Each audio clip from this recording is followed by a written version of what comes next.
অন্য একটি আয়াতের মধ্যে আল্লাহ সুবহানাহু ওয়া তাআলা রাসূল করিম সাল্লাল্লাহু আলাইহি ওয়াসাল্লামকে জানিয়ে দিলেন, তারাই তো হে রাসূল আপনি বলেন তারা মুখ ফিরিয়ে নিবে। কারা মুখ ফিরিয়ে নিবে? এই আমি তো বলেছি তারা মুখ ফিরিয়ে নিবে না, এখান থেকে কারা মুখ ফিরিয়ে নিবে? কারা ইসলামের পথে আসবে না, কারা কোরআনকে মানবে না, কারা কোরআন জীবন বিধান মানবে না, এরকম আল্লাহ সুবহানাহু ওয়া তাআলা বলেন, ফাইন তাওয়াল্লাউ ফাকুল হাসবিয়াল্লাহু লা ইলাহা ইল্লা হুয়া আলাইহি তাওয়াক্কালতু ওয়া হুয়া রাব্বুল আরশিল আযীম।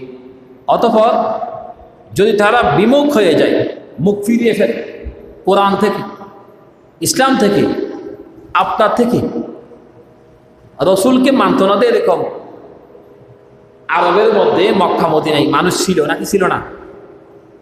রসুলকে মানত না এরকম মানুষ ছিল না? কিন্তু আল্লাহ বলছেন যে হে রসুল, কোরআন থেকে যদি কেউ মুখ ফিরিয়ে আনে, আপনার থেকে যদি কেউ মুখ ফিরিয়ে আনে, আপনার দাওয়াত যদি কেউ যদি গ্রহণ না করে, বরং আমার জন্য আল্লাহই যথেষ্ট।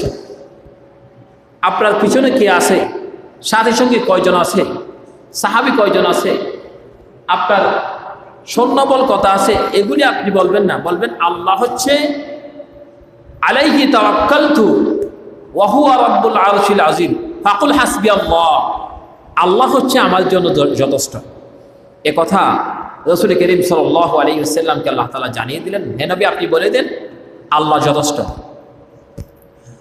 আচ্ছা, আল্লাহ যদি বলে যে আমি কোনো বান্দার জন্য যথেষ্ট, এটা যদি আল্লাহ যদি জানিয়ে দেয়, তাহলে ওই বান্দার আর কোনো টেনশন আছে, আর কোনো সমস্যা আছে? কিছু নাই।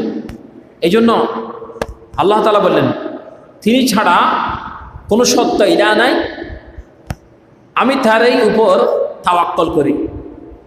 যে বান্দা ঈমান আনবে, মুসলমান হবে, তিনি বললেন এই সাহাবীরা আমি তোমাদেরকে জানিয়ে দিচ্ছি, আল্লাহ বলছেন তোমরা যদি আল্লাহর উপর তাওয়াক্কুল করে, তাহলে আর তিনি মহা আরশের রব।